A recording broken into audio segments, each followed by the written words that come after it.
Ryogen tersenyum licik, mata emasnya memancarkan pemahaman saat menatap orang di depannya. Dia berbicara dengan nada penuh makna. Sepertinya kamu juga tertarik dengan sejarah ya? Pasti kamu sudah mendengar tentang 5 setelan armor dewa kan? Itu adalah artefak suci yang mampu menghancurkan zona roh penyihir. Maksudku, ketahanan sihir. Kata-katanya seolah menjadi kunci, membuka aliran pengetahuan kuno. Shirone berpikir, kemampuan bawaan seorang penyihir adalah zona roh, wilayah tak terlihat di mana kekuatan mereka diperkuat hingga batas maksimal. Berperang melawan penyihir di dalam wilayah ini ibarat seorang manusia fana harus menghadapi sekelompok hiu ganas di tengah laut dalam, sepenuhnya kewalahan dan tak berdaya. Namun, masih ada cara untuk membalikkan keadaan, sesuatu yang bisa mengganggu permukaan air yang tenang itu, menghilangkan indera makhluk buas pemansa. Di tengah laut dalam yang gelap gulita, pusaran air tiba-tiba terbentuk, membuat segalanya kacau. Di pusat perubahan itu, sesosok muncul, kakinya mengenakan sepatu zirah yang memancarkan cahaya hijau, melangkah dengan mantap. Seluruh tubuh orang itu terbungkus dalam baju zirah yang memancarkan aura kuat. Itulah ketahanan sihir. Aliran energi ini menciptakan medan gaya yang mendorong mundur zona roh, membuat para penyihir mundur tak berdaya. Begitu zona roh tidak bisa dijangkau, sihir pun menjadi tidak berguna. Jika seseorang dilengkapi dengan artefak suci yang memiliki efek seperti itu, mungkinkah ada penyihir yang cukup kuat untuk melawannya? Namun, pada akhirnya, ini hanyalah teori. Pada dasarnya, ketahanan sihir adalah keterampilan yang sangat langka, yang tercipta dari mana yang mengalir di jantung naga. Selain itu, karena ia memiliki karakteristik gelombang, tidak peduli berapa banyak uang yang diinvestasikan, efektivitasnya tidak akan meningkat banyak. Riak-riak air di permukaan adalah bukti sifatnya yang sulit dipahami. Bahkan master persamaan gelombang, Yakra, hanya bisa memanfaatkan 65% dari efek yang bisa diberikan oleh 5 setelan armor dewa. Karena alasan itulah harganya. Ryogen menjelaskan dengan senyum puas. Tentu saja, harganya selangit. Setiap potongnya bernilai setara dengan seluruh anggaran tahunan sebuah kerajaan. Rian tertegun, mulutnya ternganga keheranan. Ia hampir berteriak, apa-apaan ini? Kalau begitu, bagaimana seorang pendekar pedang bisa menjadi lebih kuat? Rai menyeringai, suaranya penuh sarkasma. Masalahnya adalah orang-orang yang menciptakan anti-sihir adalah para penyihir. Kebingungan jelas terlihat di wajah Rian. Apa? Mengapa seorang penyihir akan? Bukankah sudah jelas, Rai dengan wajah angkuh? Karena ada banyak kebutuhan akan anti-sihir, maka itu adalah alat penghasil uang yang sempurna. Para penyihir itu mengantri untuk digunakan, jadi tidak perlu membeli artefak berharga sama sekali. Sekarang kamu mengerti, penyihir hanyalah kelas yang menyedihkan, menjual kelemahan sesamanya untuk uang. Kata-kata pahit Rai membuat Rian marah hingga menggertakkan gigi. Kata-katamu terlalu pedas, tapi... Ia seolah tak bisa menemukan kata-kata untuk membantah. Di tengah suasana yang tegang, Shirone, yang diam sejak tadi, tiba-tiba angkat bicara dengan senyum lembut. Itulah esensi seorang penyihir. Rai dan Rian sama-sama menoleh, wajah mereka penuh keheranan. Rai mengerutkan kening dan bertanya, apa yang baru saja kamu katakan? Shirone dengan tenang menjelaskan, suaranya jernih dan gamblang. Seperti yang Anda katakan, anti-sihir diciptakan oleh para penyihir. Ini digunakan untuk membatasi aktivitas sihir di area terlarang sihir, misalnya untuk melindungi seorang penguasa. Ini juga digunakan secara efektif sebagai alat pelatihan di sekolah sihir. Meskipun anti-sihir dapat digunakan untuk melawan penyihir, itu dianggap sebagai hasil kecerdasan yang diberikan secara sukarela demi kebaikan dunia. Dan karena faktor itulah, saya pikir sulit untuk mengatakan bahwa seorang pendekar pedang lebih hebat daripada seorang penyihir jika hanya berdasarkan faktor itu. Rian tertegun, mengangkat tangan menutupi mulutnya dan tenggelam dalam pikirannya. Sebaliknya, kilatan kemarahan muncul di mata Rai dan sebuah urat menonjol jelas di pelipisnya. Rai menggeram, ideal dan kenyataan jauh berbeda. Bagaimanapun juga, fakta bahwa seorang pendekar tidak bisa menang dalam pertempuran dengan seorang pendekar pedang tetap tidak berubah. Setelah mengatakan itu, Rai membanting pintu dan pergi. Shirone menghela nafas lega, keringat dingin masih membasahi dahinya. Ia baru saja melalui pengalaman mendebarkan, dalam hati berpikir, kupikir aku pasti sudah mati. Tiba-tiba, Rian merangkul bahunya dari belakang, tertawa terbahak-bahak dengan gembira. Kegilaan tuan muda itu terpancar dari mata kuningnya yang berkilau. Hahaha, kau hebat sekali Shirone. Ini pertama kalinya aku melihat wajah kakakku seperti itu. Jika lidahmu adalah pedang, maka kau sudah menjadi pendekar pedang terhebat di dunia. Sangat memuaskan. Meskipun masih ada sedikit kekhawatiran di hatinya, Shirone tidak bisa tidak tersenyum melihat kegembiraan Rian. Ia berpikir dalam hati, seperti yang Rai katakan, idealisme dan kenyataan bisa berbeda. Namun, semangat penemuan yang terus-menerus mencoba, bahkan pada kelemahan diri sendiri. 6 bulan berlalu dengan tenang, salju pertama mulai turun, menutupi tipis lambang keluarga Ogen di dinding batu. Di kantor yang hangat, wakil kepala pelayan Temuran meletakkan pena, menyelesaikan baris-baris terakhir di berkas. Ia mengangguk-angguk, bergumam pada dirinya sendiri. Baiklah, selesai lebih awal dari perkiraan. Ia mengambil cangkir teh panas di meja, lalu berjalan santai menuju jendela besar. Seorang pelayan masuk, dengan hormat melaporkan, "Tuan, sungguh hebat bahwa pemindahan perpustakaan telah dipercepat 6 bulan. Saya juga merasa lega karena buku-buku yang terabaikan selama 20 tahun terakhir telah dikelompokkan dengan rapi. Namun, apakah tidak terlalu boros membiarkan seseorang yang begitu berguna pergi? Jika kita bisa menemukan alasan untuk memperpanjang kontraknya, mungkin kita akan..." Temuran memotong dingin, matanya tetap tertuju pada pemandangan di luar. "Kenapa tiba-tiba kau mengucapkan kata-kata tak berarti ini? Lakukan saja pekerjaanmu." Pelayan itu buru-buru terbatuk, menundukkan kepala. Maaf, wakil kepala pelayan." Setelah pelayan pergi, ruangan kembali sunyi seperti semula. Temuran menyeruput tehnya perlahan, tatapannya menjadi termenung. Shirone Arian." Di atas meja kerja, sebuah buku catatan tebal dengan tulisan tangan rapi dibalik dengan lembut, menjadi bukti pekerjaan besar yang telah diselesaikan. Di ruang perpustakaan yang tenang, partikel-partikel debu kecil menari-nari dalam jejak cahaya matahari keemasan di penghujung hari. Shirone dengan lembut menutup buku terakhir di meja. Membalik satu halaman buku adalah hal sederhana, tapi membolak-balik ratusan halaman buku seperti itu adalah cerita yang sangat berbeda. Sebuah senyum puas dan damai merekah di bibirnya, Shirone dengan lembut meletakkan tangan di dada, merasa seolah mimpi akhirnya menjadi kenyataan. Tiba-tiba, pintu terbuka kasar, menghancurkan ketenangan. Rian terengah-engah masuk, rambut biru keunguan berdiri tegak, mata kuning ambar menatap lebar Shirone. Ia berteriak, "Shirone, kudengar kau sudah selesai, belum pulang, kau benar-benar sudah menyelesaikannya."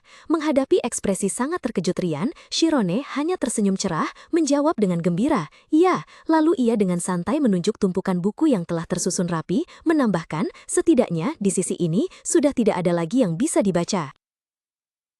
Rian meraih bahu Shirone, mengguncangnya kuat dalam kegembiraan ekstrim, senyumnya cerah sampai ke telinga. "Benarkah? Wahaha, kau benar-benar pria yang luar biasa. Kau benar-benar berhasil." Di hadapan antusiasme berlebihan temannya, Shirone hanya bisa tersenyum canggung. Ia membalas ucapan selamat Rian, lalu dengan ragu berkata, "Rian, sebelum pergi, bolehkah aku main ke rumahmu?" Permintaan tak terduga Shirone membuat Rian tertegun. Matanya membelalak kaget. "Apa? Benarkah? Apakah ini sebegitu mengejutkan?" Wajah angkuh khasnya tiba-tiba berubah masam. Matanya berkaca-kaca seperti hendak menangis. "Hanya saja, kau menyembunyikan hubungan kita dengan sangat rapat. Aku sedikit sedih karenanya, tapi tak kusangka kau akan mengatakan sesuatu yang tak terduga seperti ini." Melihat reaksi berlebihan temannya, Shirone sedikit bingung. "Ah, benarkah? Ya, aku juga menyesali itu. Tempat kita paling sering bertemu adalah perpustakaan," katanya sambil mengingat saat-saat mereka hanya bisa saling menyapa secara formal di depan orang lain. "Jadi, kita tidak punya banyak waktu pribadi bersama. Karena kita sudah hidup seperti itu sepanjang tahun, aku juga sedikit penasaran dengan kehidupan temanku." Kesedihan Rian lenyap secepat kemunculannya, digantikan senyum lebar penuh kegembiraan. "Baiklah, ayo pergi. Hari ini seluruh keluargaku tidak ada. Sekarang juga." Pemandangan cepat berubah. Shirone mengenakan shawl wol biru yang hangat, berdiri di depan sebuah rumah megah di bawah salju yang turun tipis. Ia mendongak menatap arsitektur kolosal di depannya. Takjub. "Wah, sekarang setelah sampai di sini, tempat ini terlihat agak menakutkan ya." Ia mengikuti Rian menuju pintu utama. Hatinya tidak bisa tidak khawatir. "Rian, kita bisa langsung masuk lewat pintu utama begitu saja?" Rian menjawab dengan santai, "Jangan khawatir, jangan khawatir. khawatir, keluargaku baru pulang sore. Pintu yang berat terbuka, memperlihatkan aula yang megah dan mewah. Shirone terpaku melihat ruang yang luas, lampu kristal yang indah, dan keheningan yang menyelimuti. Wow, besar sekali, benar-benar sunyi. Rian menyilangkan tangan, wajahnya penuh kebanggaan. Kan, di sini hanya ada para pekerja saja. Shirone mengikuti Rian di koridor besar mansion, terkesima oleh kemewahannya. Matanya tertuju pada pintu ganda raksasa di depannya, dalam hati ia terkejut. Pintu sebesar itu untuk kamar, satu kamar saja sebesar rumahku sendiri, menakutkan sekali. Ia melirik temannya, tiba-tiba menyadari bahwa Rian benar-benar seorang bangsawan kaya, meskipun sikapnya tidak menunjukkan hal itu. Berhenti di depan pintu megah, Rian berbalik, tersenyum bangga dan menyatakan, ini kamarku. Pintu terbuka, tetapi bertolak belakang dengan bayangan Shirone, di dalam ruangan yang katanya paling kecil di ujung koridor ini, ternyata tidak ubahnya pusat pelatihan mini. Rak senjata, alat latihan tersusun rapi, memancarkan suasana serius dan disiplin. Selamat datang di kamarku, kata Rian antusias. Shirone terkekeh dalam hati, ini lebih tepatnya pusat pelatihan, terlihat seperti asrama kecil setelah latihan. Pedang yang diletakkan di lantai dan barang-barang sederhana, membuatnya menyadari, inilah tempat di mana bangsawan arogan ini benar-benar tinggal. Beberapa saat kemudian, suasana tegang latihan telah tergantikan oleh drama sebuah permainan kartu. Cahaya matahari sore menembus jendela, menyinari meja poker tempat Shirone dengan santai bersenandung sebuah melodi, wajahnya sangat rileks. Di depannya, Rian justru gemetar, keringat bercucuran seperti mandi, wajahnya berkerut karena kekalahan.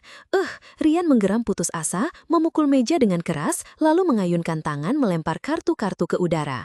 Aku tidak main lagi, kalah lagi. Sementara Rian tenggelam dalam amarahnya, Shirone hanya tersenyum penuh arti di depan tumpukan chip taruhannya yang menjulang tinggi seperti gunung dan dengan santai bertanya, "Keke, satu ronde lagi?" Wajah Rian berubah. Dia tergagap menunjuk ke arah Shirone. Kau telah curang dengan alam roh atau semacamnya kan? Apa? Kau pikir aku ini siapa? Shirone tersenyum puas. Dia dengan tenang menjelaskan, kau memiliki kebiasaan mendorong kartu keluar setiap kali mendapatkan kartu as. Terlebih lagi, waktu yang kau gunakan untuk bertaruh saat memiliki pasangan atau tidak memiliki pasangan sama sekali sangat jelas. Rian ternganga kaget, tidak percaya dengan apa yang baru saja didengarnya. Apa? Apa itu? Bagaimana kau bisa mengetahui hal-hal seperti itu? Shirone bersandar santai, matanya dalam. Pengamatan kadang-kadang memberikan hasil yang lebih baik ketika kau tidak terlalu terobsesi pada sesuatu yang spesifik, ketika tidak hanya melihat tindakan-tindakan kecil lawan, melainkan melihat keseluruhan tindakan mereka, kau akan bisa memprediksi niat orang itu. Rian mengacak-acak rambut birunya, wajahnya penuh kebingungan dan ketegangan. Dia bergumam dalam kebingungan, tidak fokus pada hal-hal kecil, melainkan melihat gambaran besarnya. Dia mendongak, seberkas harapan menyala di mata embernya. Jadi, apakah ini akan membantuku membangkitkan kesadaran? Bisa jadi, Shirone menjawab riang. Bagaimanapun juga, itu telah membantuku masuk ke zona jiwa murni. Aku merasa seperti sudah mengerti, tapi juga merasa seperti tidak mengerti sama sekali. Rian bergulam, otaknya berputar-putar seperti ada asap yang mengepul. Shirone berdiri, berbalik meninggalkan meja, senyum tipis tersungging di bibirnya. Oh, menyenangkan juga. Dia berjalan ke rak buku terdekat, dengan santai menarik keluar sebuah buku bersampul biru. Rian, bolehkah aku meminjam buku ini? Akhir-akhir ini aku agak bosan membaca buku sejarah. Sudah lama sekali tidak melihat novel. Yang menjawabnya hanyalah keheningan. Rian benar-benar kehabisan tenaga, menundukkan wajahnya di atas meja, pikirannya kosong. Shirone berbalik melihat pemandangan itu, hanya bisa menghela napas. Astaga, dia melirik jam saku di tangannya. Kau bilang keluargamu akan kembali pada akhir sore hari kan? Tepat pada saat itu, melodi piano yang jernih dan merdu tiba-tiba terdengar dari suatu tempat di dalam villa yang sunyi. Shirone terdiam, wajahnya sedikit terkejut. Suara piano? Di rumah besar ini, hanya satu orang yang bisa bermain piano. Raut wajahnya tiba-tiba menjadi serius. Firasat buruk tiba-tiba muncul di hatinya.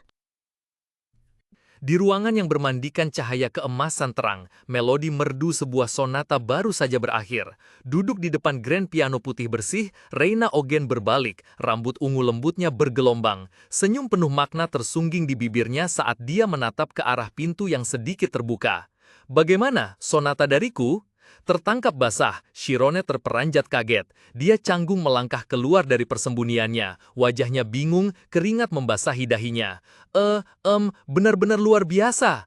Dalam hati, pemuda itu berteriak, apa yang harus kulakukan sekarang? Reina tetap tersenyum tenang, mengamati pemuda yang gemetar itu.